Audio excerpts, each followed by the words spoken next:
नमस्ते, मेरा नाम है राधिका और आप सभी का मेरे चैनल में स्वागत है। तो आज हम देखने वाले हैं सोप्या मराठीचा मराठी पाठ्य पुस्तक का जो लेसन था नेताजी सुभाष चंद्र बोस, जो हमने लास्ट वीडियो में किया था।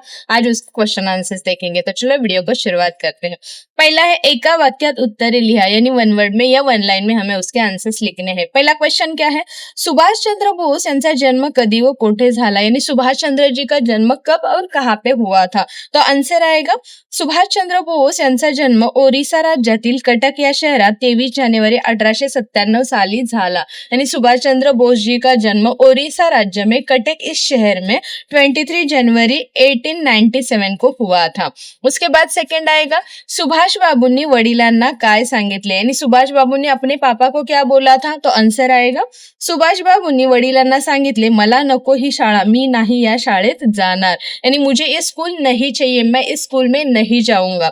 थर्ड आएगा, सुभाष बाबूंना कोणता पोशाख आवडायचा, यानी सुभाष बाबू को कौन सा वाला यूनिफॉर्म या कौन से वाले कपड़े पसंद थे। तो आंसर आएगा सुभाष बाबूंना मुख्याध्यापकांसारखा पांढरे स्वच्छ धोतर व कुर्ता हा भारतीयांचा पोशाख आवडायचा। यानी सुभाष बाबू को उनके जो प्रिंसिपल थे, मुख्याध्यापक यानी उनके जो प्रिंसिपल थे, पांढरे स्वच्छ धोतर यानी व्हाइट कलर का क्लीन धोती एंड कुर्ता, ये जो इंडियन लोगों का पोशाक है, ये जो कपड़े हैं वो उनको पसंद आते थे, यानी यही कपड़े या यूनिफॉर्म उनको अच्छा लगता था। उसके बाद आएगा फोर्थ नंबर, सुभाष चंद्र लहानपणापासून कसे होते, यानी सुभाष चंद्र जी बचपन से कैसे थे। तो आंसर आएगा सुभाष चंद्र लहानपणापासून धीट व साहसी होते, यानी वो बचपन से ही धीट यानी जिद्दी और साहसी यानी निडर थे। उसके बाद फिफ्थ नंबर आएगा, सुभाष चंद्राने कोणत्या तुकडीचे नेतृत्व केले, यानी सुभाष चंद्र बोस जी ने कौन से वाले फौज का या सेना का नेतृत्व यानी लीडरशिप किया था। तो आंसर आएगा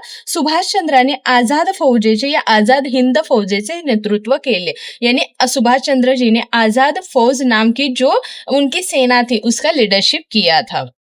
उसके बाद आएगा रिकाम्या जागा भरा, यानी फिल इन द ब्लैंक्स। त्यांचा डैश डैश वडिलांना पुरवावा लागला, ये उनकी कौन सी बात उनको माननी पड़ी। तो उनका बाल हट्ट, यानी जो बचपन में बच्चे जिद करते हैं उसको बोलते हैं बाल हट्ट, तो वो उनको पूरा करना पड़ा।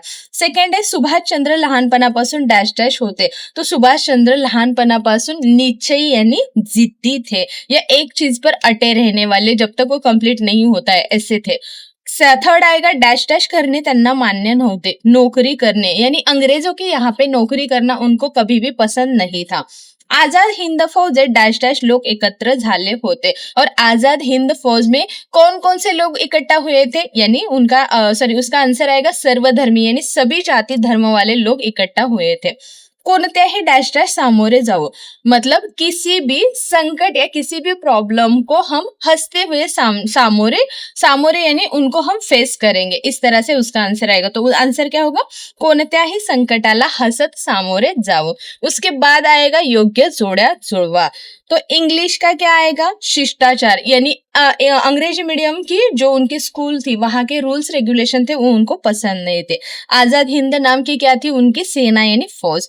लेफ्टिनेंट क्या थी, लक्ष्मी, यानी लेफ्टिनेंट लक्ष्मी, एक वहां पे एक लेडीज की टुकड़ी थी, या लेडीज का जो सेना थी उनका नेतृत्व यानी लीडरशिप कौन कर रहा था, तो लक्ष्मी कर रहे थे। शब्दात जादू, यानी उनकी बातों में उनके बोलने में मैजिक था। स्वातंत्र का आएगा खत, खत यानी आर्टिकल जो भी लिखते थे वो स्वतंत्रता के लिए। उसके बाद आएगा कोण कोणाला म्हणाले, यानी किसने किससे कहा।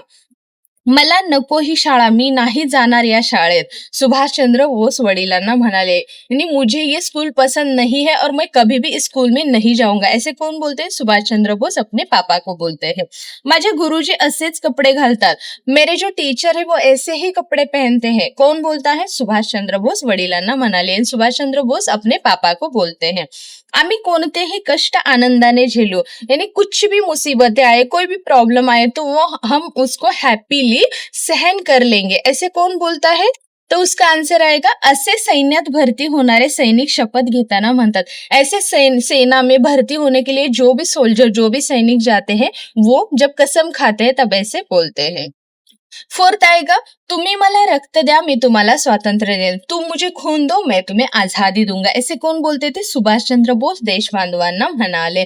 उसके बाद आएगा खालील प्रश्नांची थोडक्यात उत्तरे लिहा, यानी थोडे बडे आन्सर्स लिखने हैं. तो पहला क्वेश्चन क्या है, सुभाषचंद्र बोस यांचा बालहट्ट त्यांच्या वडिलांनी कसा पुरवला, यानी सुभाषचंद्र बोस जो बचपन में जो जिद कर रहे थे, उनकी जिद उनके पापा ने कैसी पूरी की, तो आंसर आएगा. इंग्लिश शाळेतील शिष्टाचाराचे वागणे सुभाषला पसंत पडले नाही, यानी इंग्लिश मीडियम के जो भी रूल्स रेगुलेशंस थे वो उनको अच्छे नहीं लगे. त्यांनी शाळेत जाण्यास नकार दिला और उन्होंने स्कूल में जाने के लिए मना कर दिया. त्यांचा बालहट्ट पुरवावा लागल्याने वडिलांनी त्यांना एका भारतीय शाळेत घातले और उनकी जो बचपन की जिद थी उसको पूरा करने के लिए उनके पापा ने एक इंडिया यानी भारतीय स्कूल में उनका एडमिशन करा दिया. त्या शाळेच्या मुख्याध्यापकांसारखा पांढरा पोशाख सुभाषला आवडला और उनके स्कूल के जो प्रिंसिपल थे, मुख्याध्यापक यानी प्रिंसिपल, उनके जैसा पोशाक यानी उन्होंने जो ड्रेस पहना था, जो यूनिफॉर्म पहना था, वही सुभाष को अच्छा लगा. तो पोशाक आईकडून मागून घेऊन तो शाळेत गेला और वही सेम वाला यूनिफॉर्म अपनी माँ से मांग के लेके वो स्कूल चले गए. इस तरह से उनके पापा ने उनका जो बालहट यानी जो बचपन की जिद थी उसको पूरा किया था. उसके बाद आएगा सेकंड वाला, सुभाष चंद्रांचा स्वभाव धाडसी व साहसी कसा बनला, यानी उनका जो स्वभाव था, उनका जो नेचर था, वो जिद्दी और निडर कैसे बन गया, तो आंसर आएगा. सुभाषचंद्रांची आई त्यांना शूर साहसी वीरांच्या कथा ऐकवायची, यानी उनकी जो मम्मी है शूर शूर यानी बहादुर एंड साहसी यानी निडर वाले जो सैनिक थे, जो कोई भी मतलब पहले वाले सोल्जर थे, उनकी स्टोरीज बताती थी. दुर्गा मातेच्या गोष्टी अंगाई गीतातून आठवून म्हणायची और दुर्गा माँ की जो भी स्टोरिया है वो अंगाई गीत से याद कर करके उनको बताती थी. त्यामुळे देश धर्म व प्रेमाचे बीज त्यांच्या मनात लहानपणीच रुजले और इसीलिए अपने देश के बारे में जो प्यार था, धर्म के बारे में जो प्यार था, वो बचपन से ही उनके अंदर आ गया आणि त्यांचा सुभाष धाडसी व साहसी बनला. एंड उनका जो सुभाष था वो धाडसी और साहसी यानी जिद्दी और निडर बन गया. इस तरह से इसका आंसर लिखना है. थर्ड नंबर आएगा, इंग्रज सरकारने सुभाष चंद्र बोस यांना तुरुंगात कैद का केले. इंग्रज सरकार यानी अंग्रेज सरकार जो था, उन्होंने सुभाष चंद्र को जेल में क्यों डाल दिया, तो आंसर आएगा, सुभाष चंद्र बोस भारतीय स्वतंत्र लड़ाई उतरले होते, यानी सुभाष चंद्र बोस स्वतंत्रता की जो लड़ाई चल रही थी उसमें शामिल हो चुके थे. त्यांच्या कार्याची कल्पना इंग्रजांना येताच त्यांना धोक्याचे वाटले और उनको जैसे पता चला, अंग्रेज सरकार को पता चला कि मतलब लोगों में इतने चेंजेस आ चुके हैं और ये उनके लिए क्या था, थोड़ा खतरा था. तो ये जब भी उनको पता चला, धोक्याचे वाटले यानी उनको लगा कि ये बहुत बड़ा हमारे लिए खतरा है.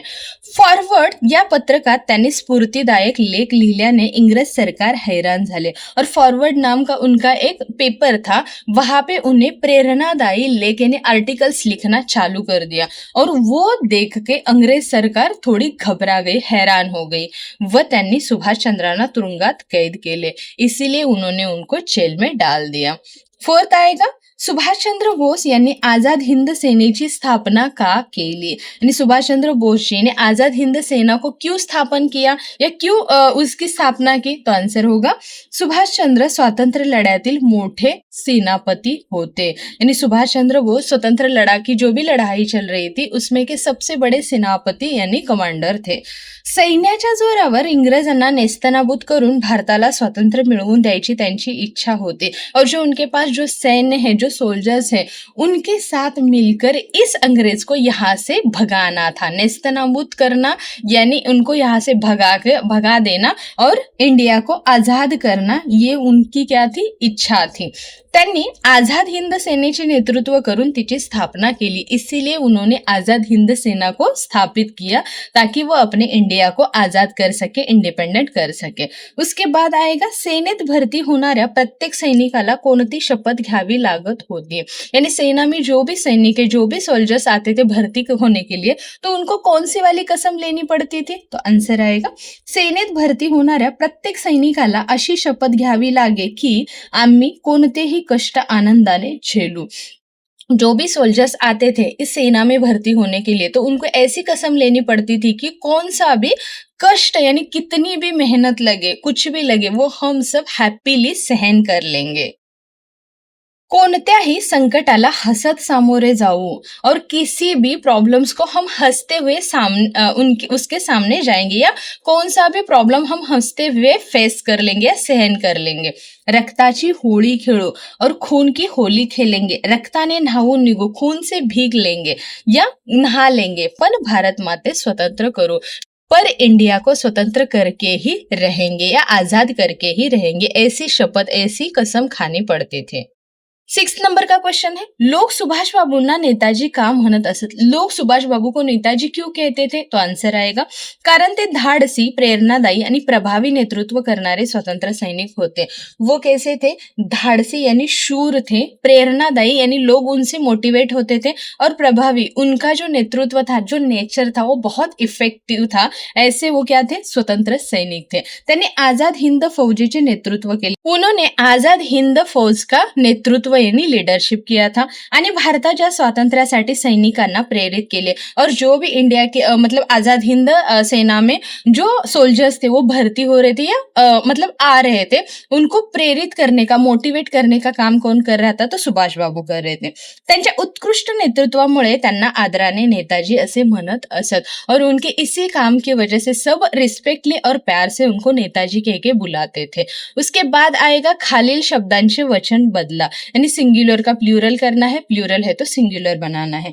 कपड़े ज्यादा है तो कपड़े, एक रहेगा तो कपड़ा. वीर एक है तो भी वीर ही होगा, बहुत सारे भी वीर ही होंगे. फौज यानी सेना एक है तो फौज, बहुत सारी फौजा यानी सेनाएं होंगी. एक है तो होळी, बहुत सारे होळा. उसके बाद आएगा नेताजी सुभाषचंद्र बोस यांच्या कार्याबद्दल 7 ते 8 ओळी माहिती लिहा, यानी इन्फॉर्मेशन बतानी है हमें 7 to 8 लाइन की. तो मैंने लिखा है, आप अपनी मर्जी से लिख सकते हो. नेताजी सुभाषचंद्र बोस हे भारताच्या स्वातंत्र्य लढ्यातील महान क्रांतिकारक नेते होते. त्यांचा जन्म 23 जानेवारी 1897 रोजी कटक येथे झाला. त्यांनी आझाद हिंद फौज स्थापन करून ब्रिटिशांविरुद्ध सशस्त्र लढा उभारला. तुम मुझे खून दो, मैं तुम्हें आझादी दूंगा, हा त्यांचा प्रेरणादायी संदेश प्रसिद्ध आहे. यांनी उनका जो भी स्लोगन था कि तुम मुझे खून दो मैं तुम्हें आजादी दूंगा, ये बहुत फेमस आहे. त्यांनी भारतीयांमध्ये देशभक्तीची भावना जागृत केली. त्यांच्या धाडसी नेतृत्वामुळे स्वातंत्र्य लढ्याला नवी दिशा मिळाली. भारताच्या स्वातंत्र्यासाठी त्यांनी आपले संपूर्ण आयुष्य समर्पित केले. इस तरह से आपको उनकी इंफॉर्मेशन लिखनी है, आप अपने हिसाब से लिख सकते हो. सो इस तरह से आपको इसके क्वेश्चन आंसर्स लिखने हैं. आई होप आपको ये लेसन समझ में आया होगा और पसंद भी आया होगा. मिलते हैं नेक्स्ट वीडियो में नेक्स्ट लेसन के साथ. तब तक के लिए बाय बाय.